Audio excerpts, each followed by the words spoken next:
नमस्कार, मैं विष्णु शर्मा आप सभी का आपके ही अपने चैनल विष्णु एडीपी में हार्दिक स्वागत करता हूं। आज एक लव स्टोरी का ट्रांसलेशन करने वाले हैं। बहुत दिनों से कमेंट्स आ रहे सर एक लव स्टोरी लेकर आइए, तो भाई उनकी भी जो मन की इच्छा है वो भी पूरी कर देते हैं। हमें तो इंग्लिश सीखने से मतलब है, इसके अंदर जो वोकैबुलरीज हमें मिलती है नई नई उससे मतलब है।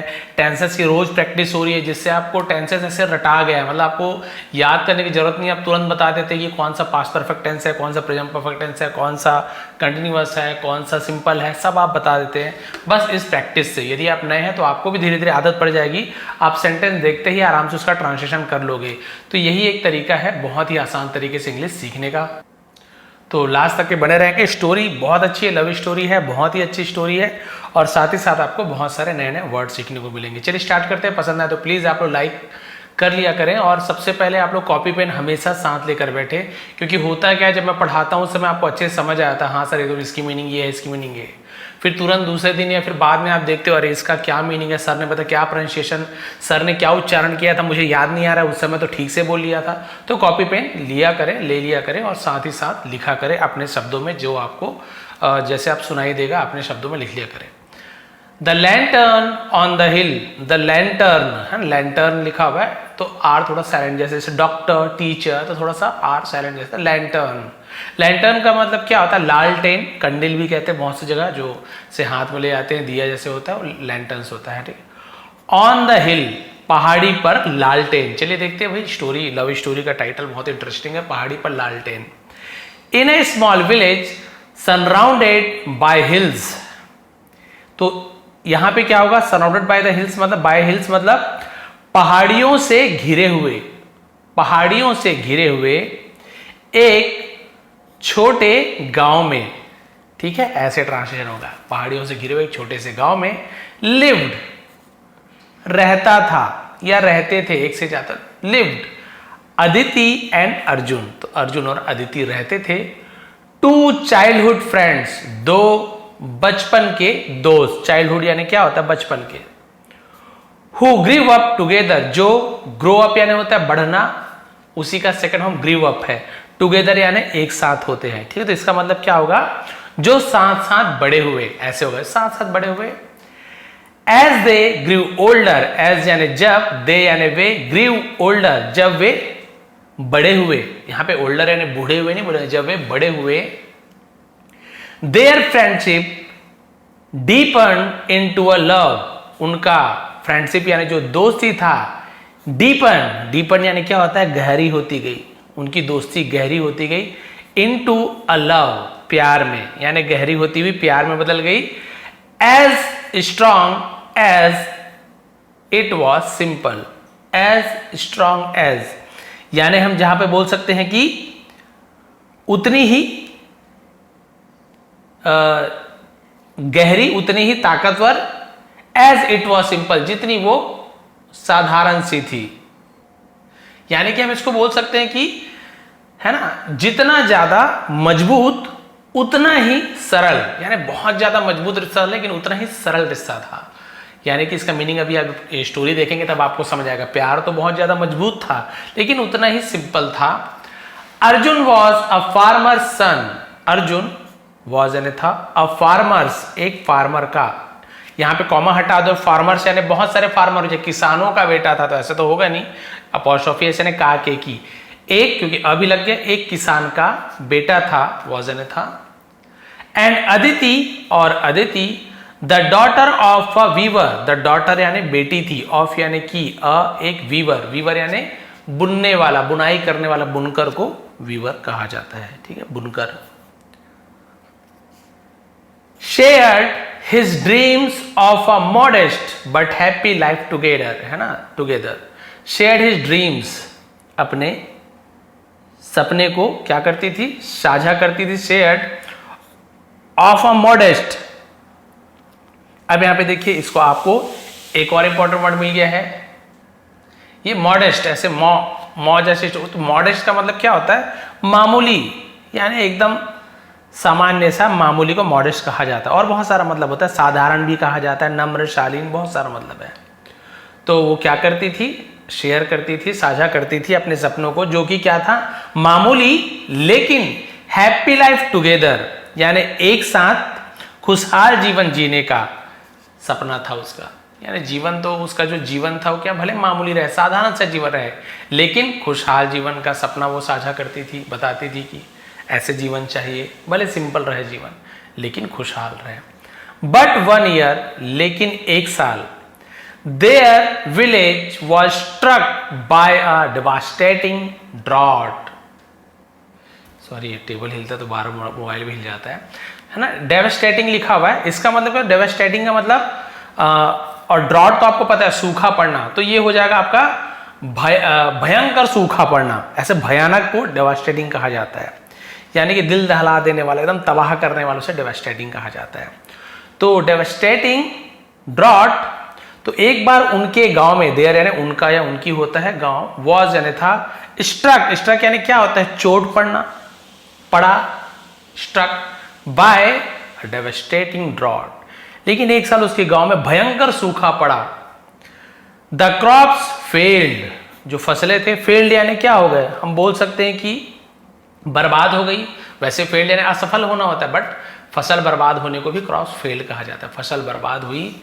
एंड फैमिलीज, और परिवार, स्ट्रगल यानी हम बोल सकते हैं कि बहुत ज्यादा वो क्या करती थी, to find enough to eat, to find यानी पता लगाना, खोजना, इनफ यानी काफी मात्रा में, टू ईट यानी भोजन का, स्ट्रगल यानी उन्होंने क्या करना पड़ा, उन्हें कोशिश करना पड़ा, स्ट्रगल करना बोलते हैं उसे। और परिवार को खाने के लिए पर्याप्त भोजन नहीं मिल पाया, बहुत कोशिश की। अर्जुन्स फैमिली वॉज हिट, अर्जुन का परिवार, was hit specially hard, Arjun के परिवार पर है ना, हिट स्पेशली हार्ड, यानी इसे हम क्या बोल सकते हैं कि बहुत बुरा असर पड़ा, यानी विशेष तौर पे हिट यानी हम बोलते हैं चोट लगना, हार्ड यानी बहुत बुरी तरीके से। तो यहां पे इसका मतलब कैसे निकाला जाएगा, खास तौर पे अर्जुन के परिवार पर और ज्यादा इसका असर पड़ा, बुरा असर पड़ा। And his father fell ill, और उसके पिताजी फेल यानी पड़ गए, इल यानी बीमार पड़े, फॉल का फेल हो जाता है second form. From the strain, तनाव से, स्ट्रेन यानी तनाव, तनाव से बीमार पड़ गए। Knowing he had to provide for his family, knowing यानी जानकर, यह जानते हुए, ही हैड टू यानी करना था, किसी काम को करना था तो मैं हैड टू का यूज करते हैं, ठीक है। He had to learn English, उसे इंग्लिश सीखनी थी। आई हैड टू जंप, मुझे कूदना था तो had to.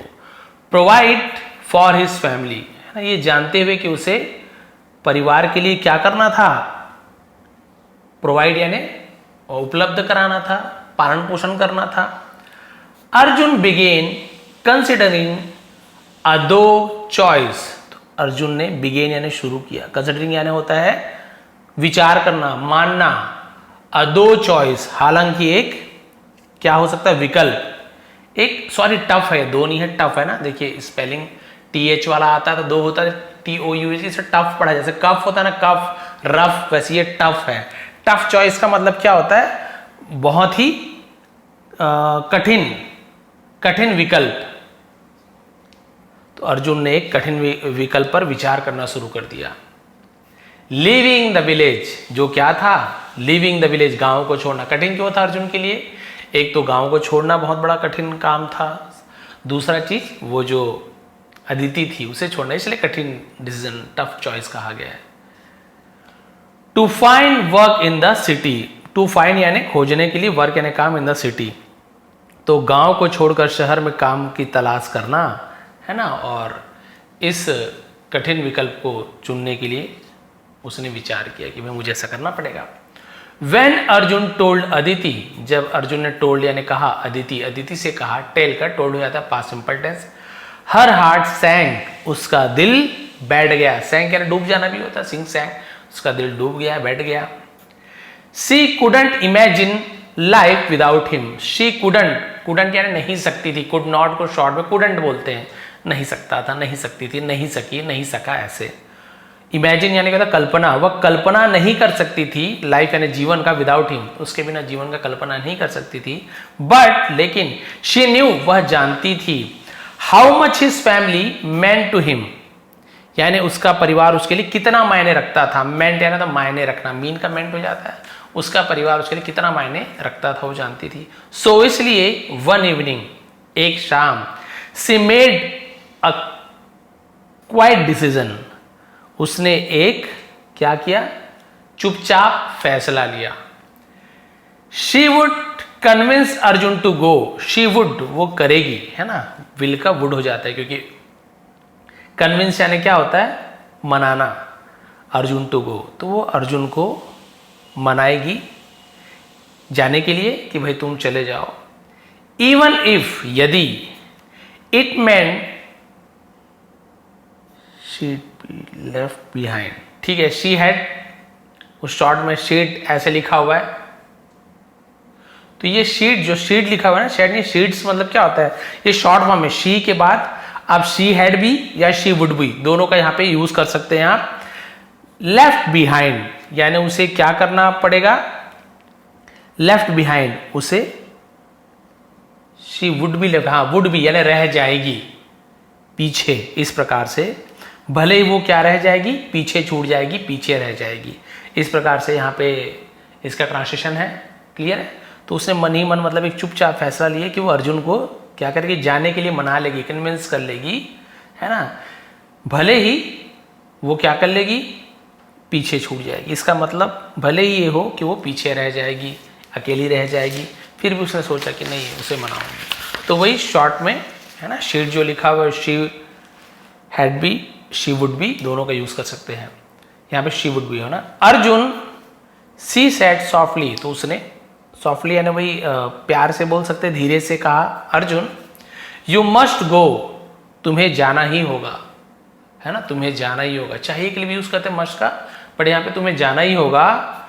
Your family needs you, तुम्हारे परिवार को, नीड्स यानी जरूरत है, यू यानी तुम्हारे, तुम्हारे परिवार को तुम्हारी जरूरत है। And this village can not give you what you need, और यह गांव कैन नॉट गिव, दे नहीं सकती, कैन नॉट यानी नहीं सकती, गिव यानी देना, यू यानी तुम्हें, वॉट यू नीड जो तुम्हें जरूरत है, ये गांव तुम्हें नहीं दे सकती।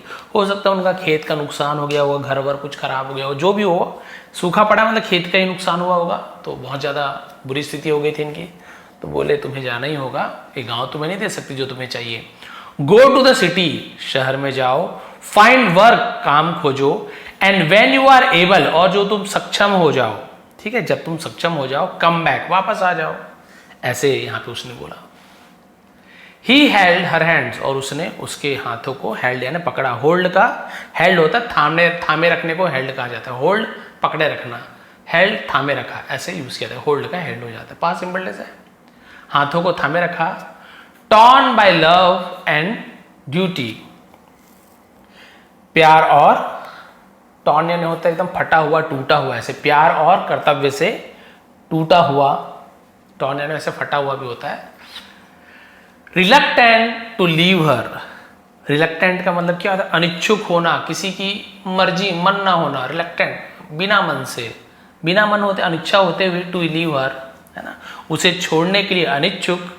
बट अदिति वॉज रिजोल्यूट, इसका मतलब होता है एकदम मतलब किसी बात पे अड़े रहना, दृढ़ रहना, उसे हम रिजोल्यूट कहते हैं, ठीक है। तो रिजोल्यूट का मतलब होता है दृढ़ रहना, लेकिन अदिति दृढ़ थी, यानी बस तुम जाओ, आप यहां मत रहो, दृढ़ थी अपने बात पे, उसे आप रिजोल्यूट कहते हैं। आई विल बी हियर, मैं यहां रहूंगी, तो आई क्या है, आई विल का शॉर्ट फॉर्म है, आई विल, आई ऐसे यूज किया जाता है। तो उसने कहा मैं यहीं रहूंगी। सी प्रॉमिस्ड, उसने वादा किया, प्रॉमिस का second promised. Waiting for you, तुम्हारा इंतजार कर रही हूं, यानी तुम्हारा इंतजार करते हुए मैं यही रहूंगी। एवरी इवनिंग, हर शाम। आई लाइट अ लैंटर्न, है ना, फिर आई लाइट, फिर भाई आई विल का आई हो गया, आई लाइट यानी मैं जलाऊंगी, ऐसे यूज किया जा रहा है।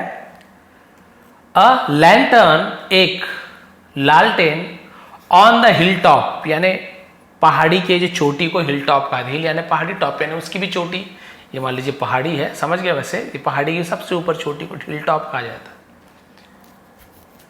सो यू विल नो, सो ताकि, यू विल नो तुम जानोगे, माई लव इज कॉन्स्टेंट, कि मेरा प्यार निरंतर है। कॉन्स्टेंट यानी होना लगातार और निरंतर होने से कॉन्स्टेंट कहा जाता है।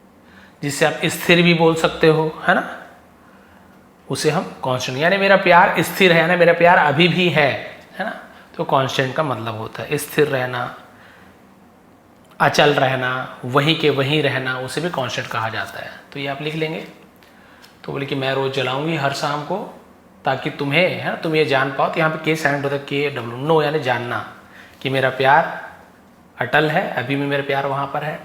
विथ टीयर्स यानी आंसुओं के साथ, एंड अ हेवी हार्ट, आंसू और भारी मन के साथ, Arjun left for the city. Left for यानी होता है निकल पड़ना, तो अर्जुन शहर के लिए निकल पड़ा। ईयर्स पास्ड, साल बीत गए, सालों बीत गए, ईयर्स लिखा हुआ सालों बीत गए। And he work tirelessly, tirelessly, हाँ टायरलेस यानी क्या होता है, हम बोल सकते हैं कि अथक, बिना थके हुए, टायर होता है थकना, बिना थके हुए काम किया। Sending money to his family, और अपने परिवार को क्या करता रहा, सेंडिंग मनी, पैसा भेजता रहा। एंड होपिंग, और आशा करता रहा, वन डे टू रिटर्न, एक दिन वापस लौटने की उम्मीद करता रहा। ईच इवनिंग, प्रत्येक शाम, from his small room, from यानी से स्मॉल रूम, उसके छोटे से कमरे से, इन द सिटी यानी जो शहर में रहता था, शहर में, तो ये पहाड़ी है गांव की और यहाँ शहर है मान लीजिए, तो शहर के जो रूम के छोटे से कमरे से, he would think of Aditi, वो अदिति के बारे में क्या करता था, सोचता था। तो वुड की जगह वुड का यूज टू जैसे भी यूज किया जाता है। And the light she promise to keep, और वो क्या करता था, सोचता था जिसे, और उस लाइट के बारे में, अदिति और उस लाइट के बारे में सोचता था जिसने क्या किया, सी प्रॉमिस्ड, उसने वादा किया था, टू कीप यानी रखने का, हर शाम जलाए रखने का वादा जो किया था, तो वो हर बार वही सोचा करता था। मीनवाइल, इस दौरान, Aditi kept her word, Aditi ने अपनी बात रखी, यानी वो हर शाम जाके लालटेन जलाती थी और आ जाती थी। एवरी नाइट, हर रात, सी क्लाइम द हिल, वो पहाड़ पर क्या करती थी, चढ़ती थी। And lit a lanterns, lit light का लिट हो, जलाती थी ऐसे, लैंटर्न लालटेन जलाती। इट्स वार्म ग्लो, उसका जो वार्म ग्लो मतलब क्या होता है, उसकी जो गर्म चमक बोल सकते हैं, है ना। A symbol of her love and hope, symbol यानी क्या होता है, हम बोल सकते हैं उसे प्रतीक, है ना, उसके प्यार और उम्मीद की प्रतीक थी। यानी जो लालटेन की जो लौ थी ना, प्यार और उसकी उम्मीद की प्रतीक थी। She turn down all proposals, और उसने क्या की थी, टर्न डाउन यानी ठुकरा दिया था। प्रपोजल्स मतलब होता है प्रस्तावों को, शादी वगैरह के लिए जो भी प्रस्ताव आए होंगे शादी करवा, तो सब प्रस्तावों को ठुकरा दी थी।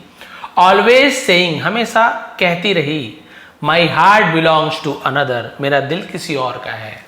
ठीक है, हर चीज, सब प्रस्ताव को ठुकरा देती थी शादी वगैरह का, तो बोलती रहती मेरा दिल किसी और का है, और मना कर देती। वन इवनिंग, एक शाम, आफ्टर मेनी ईयर्स, बहुत सालों के बाद, अर्जुन रिटर्न, अर्जुन लौटा। His heart racing as he near the hill, उसका जो दिल था, रेसिंग यानी हम बोल सकते हैं तेजी से धड़क रहा था, है ना।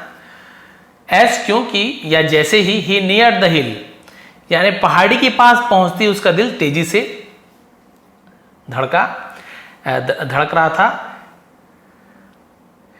एंड देयर, और वहां, in the fading light, fading light यानी क्या होता है, ढलती रोशनी, फेड होना होता है फेडिंग लाइट, ढलती हुई रोशनी में, ही सॉ, उसने देखा, अदिति, उसने अदिति को देखा।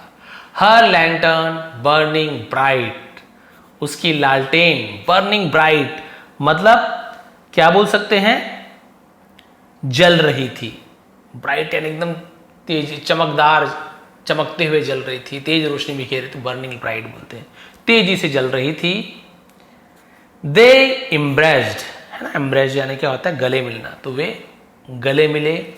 Having sacrificed years of togetherness, having यानी होना, ऐसे बोलते हैं ना, सेक्रीफाइस यानी त्याग, सालों का त्याग करने के बाद, फॉर फैमिली, परिवार के लिए, एंड ड्यूटी, कर्तव्य के लिए, बट फाइंडिंग, लेकिन पाया, दैट, जो, their love endured through every moment apart। तो यहां पे हमने endured का मतलब क्या होता है? endured है ना, endured यानी होता है किसी चीज को सहना, है ना, सहना या फिर भोगना, उसे endured कहा जाता है। तो देखिए कितने सालों के बाद क्या हुआ,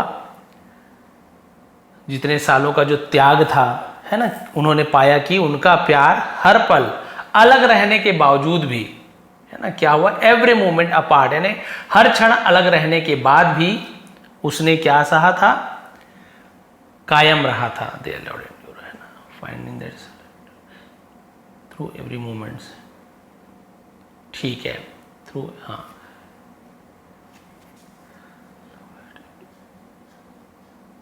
यहां पर आप वो भी बोल सकते हैं, यहां पे टिकना, देखिए यहाँ पे लिखा देयर लव्ड हैड, अब यहां पे देखिए ना एंडोर्ड लिखा हुआ है, यहां पे टिकना, उसका प्यार टिका हुआ था, ऐसे कायम था, कायम आएगा यहाँ पे। सहना भी होता है, ये भी एक मीनिंग होता है, ये तो मुझे पता सहना, लेकिन कायम रहना भी होता है, यानी उनका प्यार टिका हुआ था, थ्रू यानी में से, एवरी मोमेंट अपार्ट यानी हर क्षण अलग रहने के बावजूद भी उनका प्यार हर पल, उनका प्यार क्या था, कायम था, कायम रहा था। देखिए पास्ट परफेक्ट है, हैड के बाद थर्ड फॉर्म। दे मैरिड सून, उन्होंने मैरिड यानी शादी की, सून आफ्टर, उन्होंने उसके तुरंत बाद विवाह कर लिया। ग्रेटफुली फॉर ईच अदर, एक दूसरे के प्रति ग्रेटफुली यानी कृतज्ञ थे, ग्रेटफुली कहते हैं, एहसानमंद जिसे कहा जाता है। And the sacrifices they had made, और उन्होंने जो त्याग किए थे उसके लिए कृतज्ञ थे। नोइंग देयर लव, नोइंग यानी जानकर, देयर लव अपने प्यार को, was as strong as the light, यानी अपने उसका प्यार उतना ही क्या था, प्रबल था, बलवान था, that had guided them through their years apart, यानी कि जितना कि वो प्रकाश जितने वर्षों तक, थ्रू देयर ईयर्स अपार्ट यानी जितने वर्षों तक उनका क्या था, अलगाव था, अलग थे, उस दौरान तक उसके लाइट ने क्या किया, है ना, जो लाइट था उन्होंने क्या किया, गाइडेड, मार्गदर्शन किया, अलगाव के बावजूद लाइट ने उनका मार्गदर्शन किया। यानी जब भी वो रोशनी को देखता था या जब भी ये जलाती थी, सोचता था मेरे लाइट जला के रखती होगी, लालटेन जला के रखती होगी, तो इसके मन में ही रहता था कि हाँ वो मेरे लिए है, अभी भी इंतजार कर रही है, एक होप थी, एक उम्मीद थी, और इसे भी उम्मीद थी कि वो जरूर आएगा, मेरे लिए आएगा। और अंतिम में आपने देखा उन्होंने विवाह भी कर लिया, शादी भी कर ली, और उन्होंने अपने त्याग और उसके बलिदान को क्या किया, प्यार का उन्होंने कृतज्ञता भी मानी, एहसानमंद थे, और उनका प्यार उतना ही प्रबल था जितना कि वो लालटेन की जो रोशनी थी, लालटेन की जो लौ थी, है ना, उसके लिए उतने ही एहसानमंद थे, उतने ही ताकतवर उन्हें बनाते थे रोशनी को देखकर। तो भाई ये थी एक लव स्टोरी। यदि आपको पसंद आई तो प्लीज़ आप लोग लाइक करेंगे, कमेंट करेंगे, इसका PDF आपको टेलीग्राम में दे दूंगा। यदि ऐसे ही आप लोग कमेंट किया करें, जैसे किसी ने कमेंट किया था, मैं स्क्रीनशॉट लेना भूल गया था, अब इतने सारे कमेंट है, पता नहीं कहाँ पे वो घूम गया, पता नहीं चला। यदि आपने किया हो तो नीचे कमेंट कर देंगे।